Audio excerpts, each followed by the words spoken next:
Hello, hello, everybody. Here we go. Third time is a charm, I hope. Yeah, I'm already over it. The disembodied voices you now hear are mine and hers. Hello. And ours. So this is Richard and Battie from Legend Studios, and this is going to be our first drawing with Legend Studios, I suppose. Take three. Take three. Yeah. So, anyway, as you can see before you, I have started a Mandalorian piece. It's not necessarily all just from the movie, the TV series Mandalorian. Right. We actually have a variety of Mandalorians. So we have the Mandalorian himself. We have the armor, which are both from the Mandalorian TV series, which is a great series. If you hadn't had a chance to watch it yet, very good series. No Yoda child, no baby Yoda. None. Going to the other three characters, we have Jango Fett, we have Boba Fett, Jango from Attack of the Clones and Boba Fett from The Empire Strikes Back. And then, of course, right up here in front of both of them is Sabine Wren from Star Wars Rebels. I know that some of you that do follow Star Wars, the Clone Wars just started streaming on Disney Plus their last season. Yeah. And I liked the Clone Wars. I don't think I liked it as much as Star Wars Rebels. No, Rebels was cool. Yeah. Clone Wars, I had a hard time getting into. I was really into it when Grievous was, roaming about. And Ventress, she was super cool. But it's just, I don't know. I watched like one episode just recently. I'm just standing there staring at it like, Jesus Christ, this animation is so awful. I can't even watch it now. And it took me like a good minute to get back into Rebels because the animation on that is better than Clone Wars, I think. But still kind of not great. At least for me, I'm very picky when it comes to animation. And just overall, I don't care for Anakin. Just as a character, I think I get his importance to the series. Not my favorite character. Actually, one of my least favorite characters.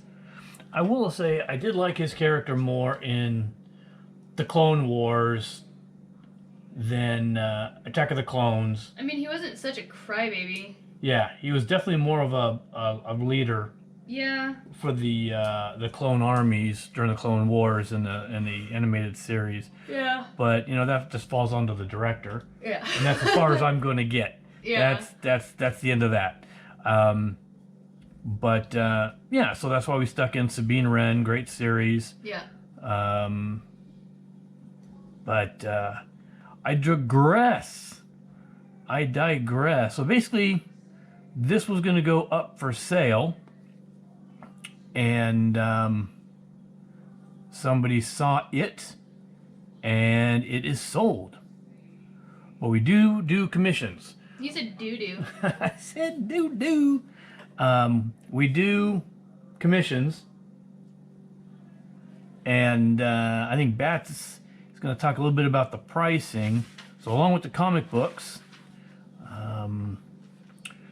we do commissions. So while he's drawing, because he can't draw and talk at the same time, I have a hard time. I will go over our commissions. Hopefully I can describe this better this time around than I did the first time. Our first two failed video attempts. I wasn't here for the second one. That was just you. Hours. Yeah, okay. Anyway, commissions. Starting price is one character, and it's $50 for a sketch. From there it goes to black and white, which is inking, and that's $100. From there it goes to color, which is only done digitally. I do not do like Copic markers. I don't do any coloring by hand. It's all digital, and that goes to $150. And then from there, for backgrounds, That's a case-by-case pricing. We don't have a set price for that because not all backgrounds are the same. If somebody wants a logo or something in the background, we're not going to charge them the same price as if it was a full, like, cityscape background. Absolutely. And then, lastly, from there is an extra $50 per character. So if you have, like, 2 characters, you add $50 to all the pricing I just said. That went a lot better than the first time I did this. Yeah. I was all over the place last time. I was confused. I was confused. I was looking for assistance. You know what? Yeah. I need assistance in the descriptions. Shut up. I need the coffees. Shut up. Alright. So, if we take this as an example, now this is an extreme example. A very extreme example. We normally do 8.5 by 11 or 11 by 17. Yeah. This is on Disney Animation Academy paper from Disney's California Adventureland. And it's a weird measurement. I want to say it's something like 13 by 18. Nope, it's 16.5 by 13.5. So it's really wonky. I am wonky. Quiet, too. I will put it out there. I almost never work on 8.5 by 11. I'm so used to working 11 by 17. I actually don't like working on the smaller sizes now. So most of mine tend to be 11 by 17, even if it's just a sketch. I feel like I can get more in. On 11 by 17? Yeah. Oh, absolutely. More bang for your buck. Yeah. I mean, if it's more than one character, absolutely. Oh, for sure. Yeah. But even if it's just like a bust, it's like you're spending $50, you might as well get a good sized piece. You know what I mean? Absolutely. You know what So I mean, Vern? this one here, for an example, you have 5 characters at 50 a pop. That's $250, and because of the size of the paper, and we don't have a lot of paper. I don't know if I can even get any more of this. This is a $300 commission, just to give you an idea. We don't do sketches. I know a lot of people, like to have the sketchy lines and a sketch. We don't do sketches. I do like a refined sketch. I don't have like a bunch of unnecessary extra lines about, and my paper is not disgusting looking afterwards. But I do have like more loose lines than you do, because you do not sketch at all. This is your sketch. Yeah, this is sketch. Yeah, so $50 for anything you do is pretty freaking generous for the amount of line work that you're actually getting in one of his pieces. But yeah, I know, because I'm kind of the same way. I love sketches. I love looking up like Disney sketches, or like my favorite manga artists. I have a book of like some of their penciled work. I love looking at shit like that. I really do. I really enjoy it. I just don't like doing it as something that someone pays for. If it's going in an art book, sure, why not? But if somebody's actually paying me $50, I'm not gonna have my paper look messy. Yeah, I don't even think I could do it for somebody's sketchbook. I wouldn't have it as like a full sketchbook. I mean, just like maybe one page of like thumbnail sketches, and that's fine. But like, I couldn't even imagine having a whole book of look at my doodles. Like I couldn't do it. I thought you meant like at a convention where somebody came up with a sketchbook. Hey, can you sketch something? Nope. Oh yeah, people have done that. I'll mail it back to you. Actually, I think the few times I've actually gotten commissions at conventions, I think one person did it live. I think the other 2 people, I had to go back the next day and pick it up. The one person that did it live actually did 2 characters in one sitting, and that was John Krasinski. No, not John Krasinski.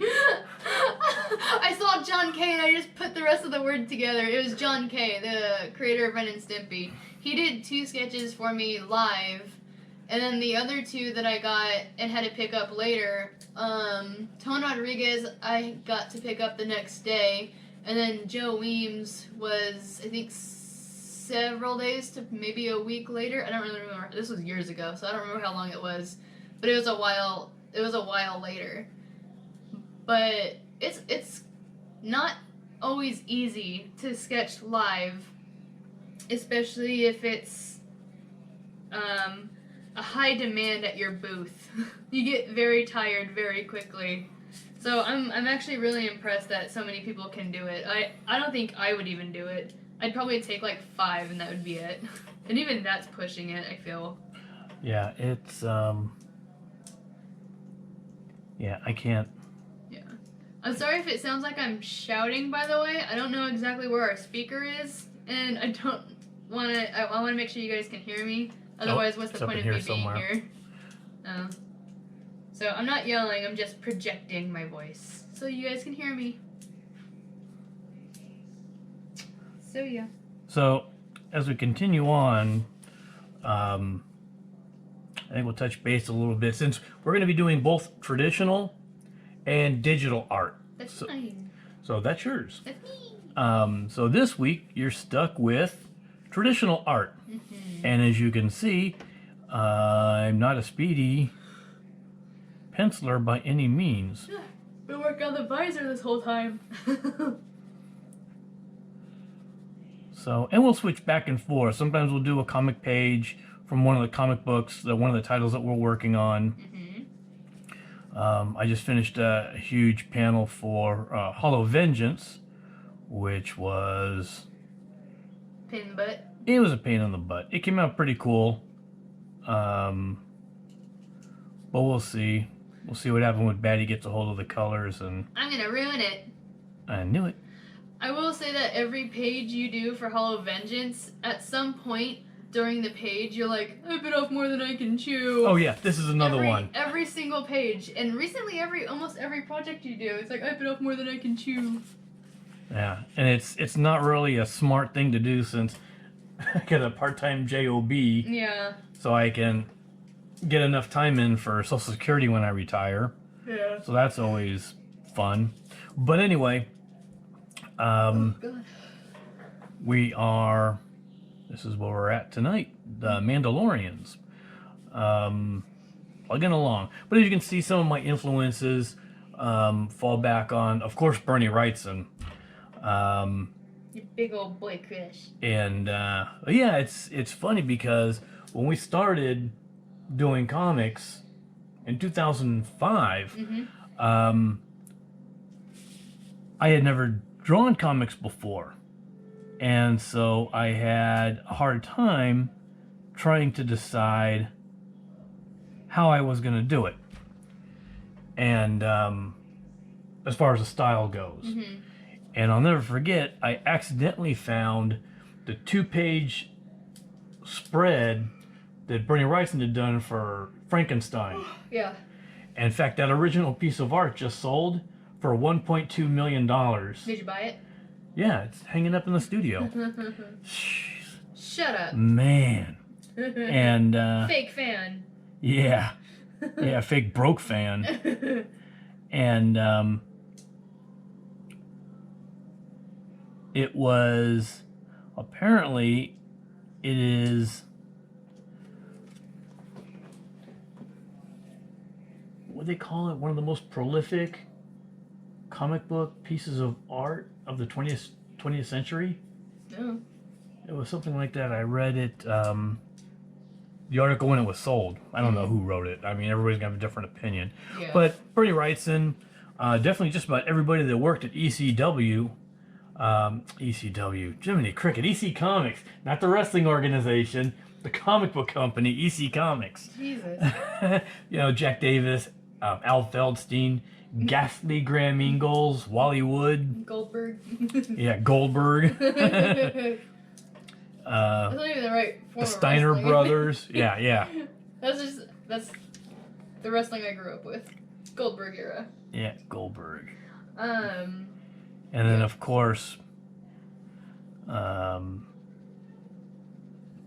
of the other influences, even some modern day of my influences are still alive. Gustav Doré is passed, Virgil Finlay's passed. Yeah. At least David Finch and Ed Benes are still around kicking.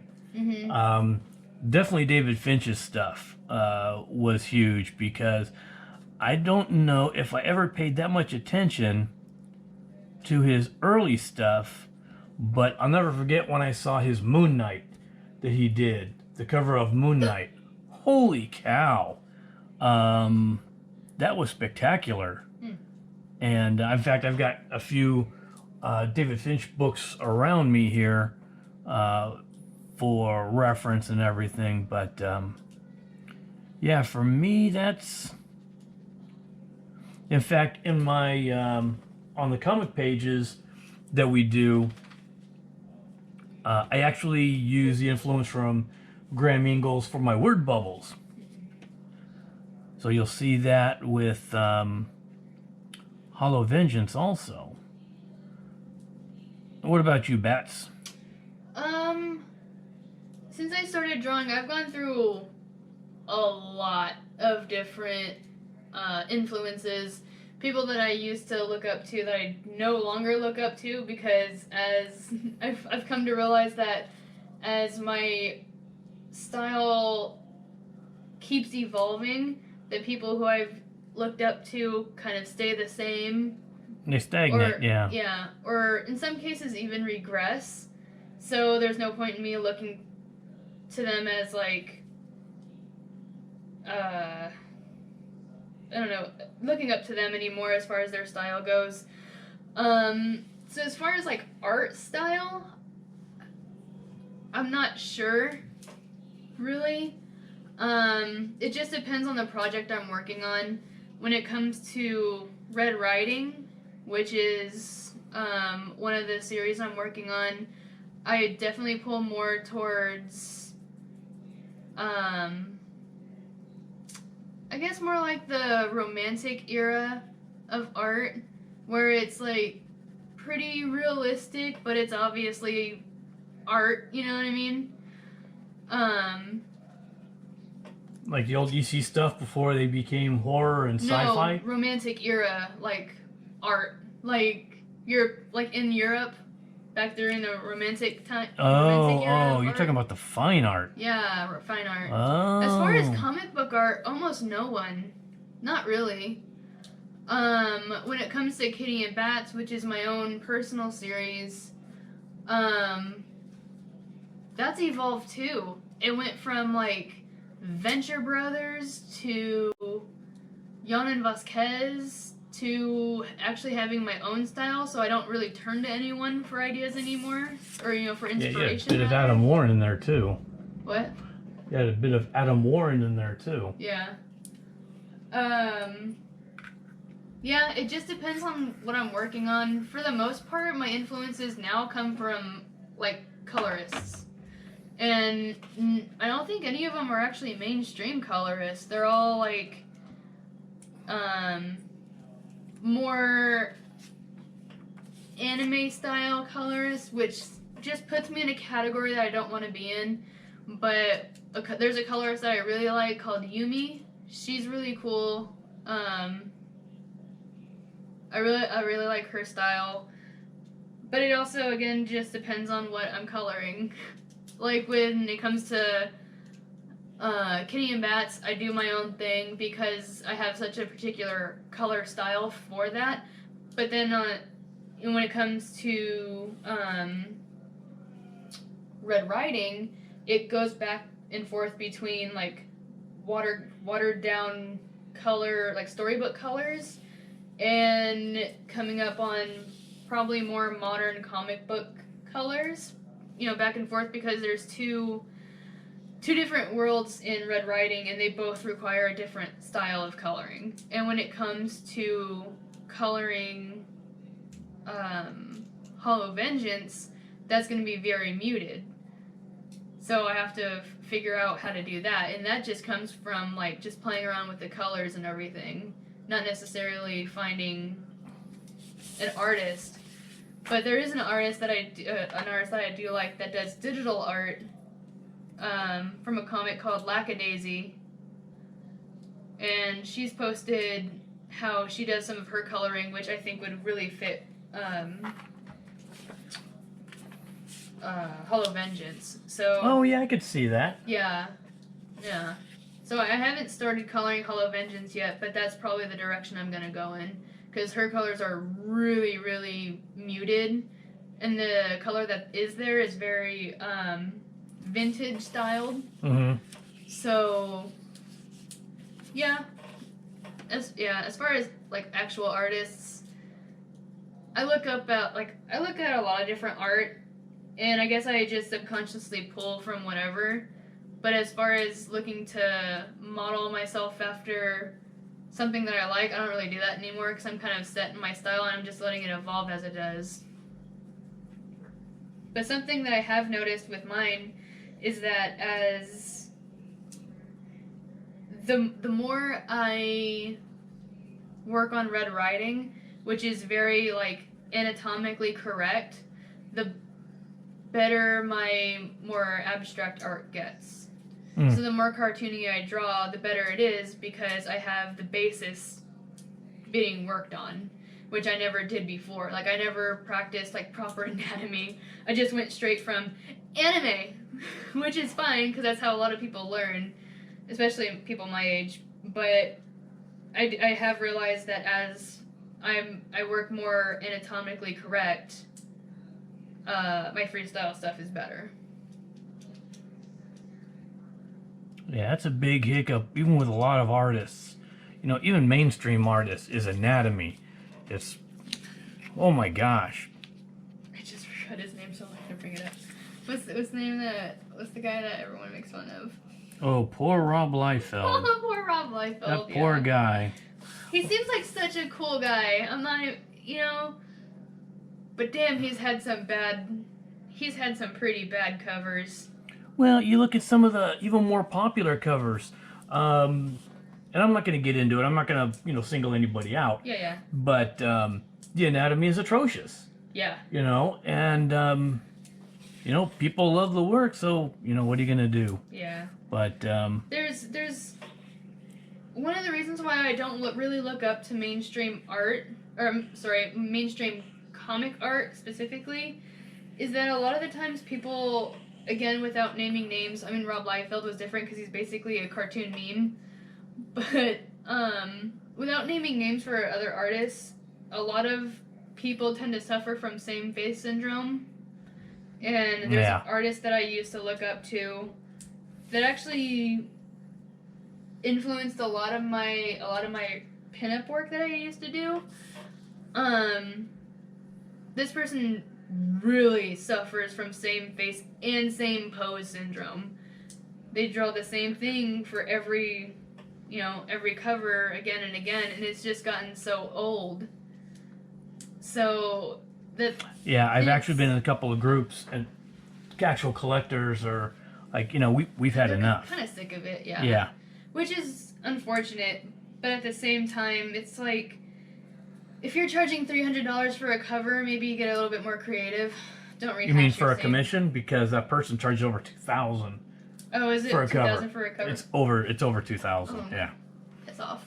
Yeah. But yeah, for a commission, and again, that comes back to the commissions. I've seen that person's commissions for $300 for a bust. I would be pissed off, but most of the time in that case, you're not paying for the art, you're paying for the name. But if the art is crap, what's the name worth?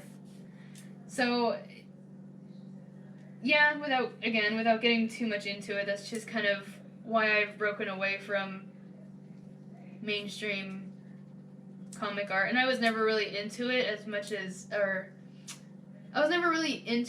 far as drawing it, but my influences are definitely not what they were, which is fine. It's just you're maturing as an artist. Yeah. And I still enjoy comics, don't get me wrong. I don't want to be like, ew, comics. Like, no, I still like comics, and I still like looking at art and, reading comics on occasion, but, yeah. But yeah, like you were saying, my art's evolving, so what do I have to admire to, as far as mainstream art goes? Yeah. Now, this video... So snooty. I know. You're pompous. I know, I don't mean it. There was no way for me to word that where I didn't sound like a freaking snob. Smug little jerk. I'm not. My self-esteem is low. Leave me alone. So, our drawing videos are going to be posted. We're going to try to we'll see how this goes.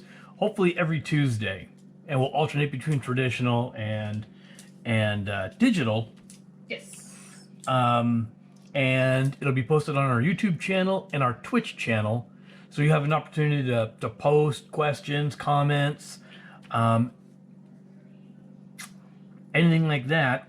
And then the following Thursday, we'll have our follow-up show called Legend Studios Repose. Was that how we were going to word it? Yeah, no, I don't like it. I don't like it now. Once you say it out loud, it's like, So we're going to do a Legend Studios follow-up show, which will be on Thursday. Q&A. Yeah, Q&A. We'll go with Q&A. No, where you keep answer it your simple. questions and comments and everything. And then this Thursday in particular, it's going to be the last Thursday of the month. We're also going to be doing for the Goldilocks and fan club members, we're going to be doing the monthly giveaway for original art. So that's a show you may want to tune into if you've never seen our show before, and would like to find out how you can score free original art. You will find out on Thursday. So you'll definitely want to tune in to that. Should be a lot of fun. Yeah.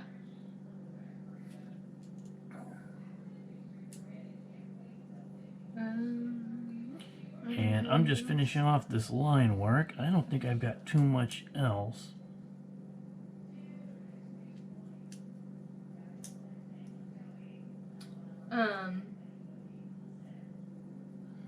Actually wasn't listening.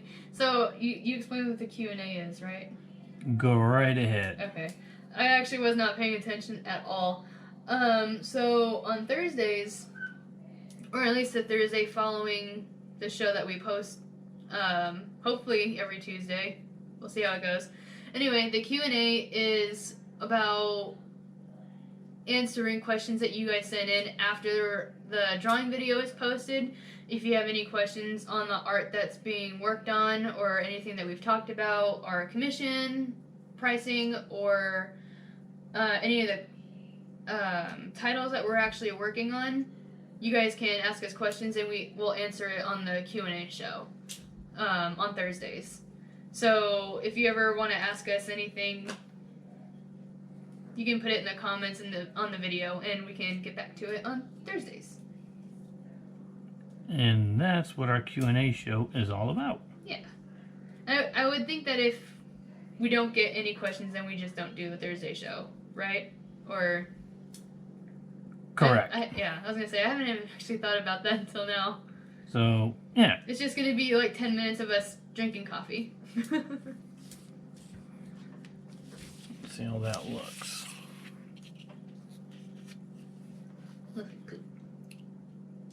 And then, of course, visit our website, legendstudioslhvp.store. You will see a lot of the work that we have and a lot of work available. But, yeah, hopefully you're enjoying the drawing. Not very fast, as you can see. And also, if you have any ideas or something that you would like to see on our drawing show, you can go ahead and let us know in the comments, and we'll bring it up on Thursdays too. Forgot about that one. Yeah, if there's something specific you want to see, definitely. Yeah, or if anyone hires us to do no, I guess that wouldn't work. Maybe if anyone hires us to do a commission and actually wants it featured on the show, we can do that too. Correct. Yeah.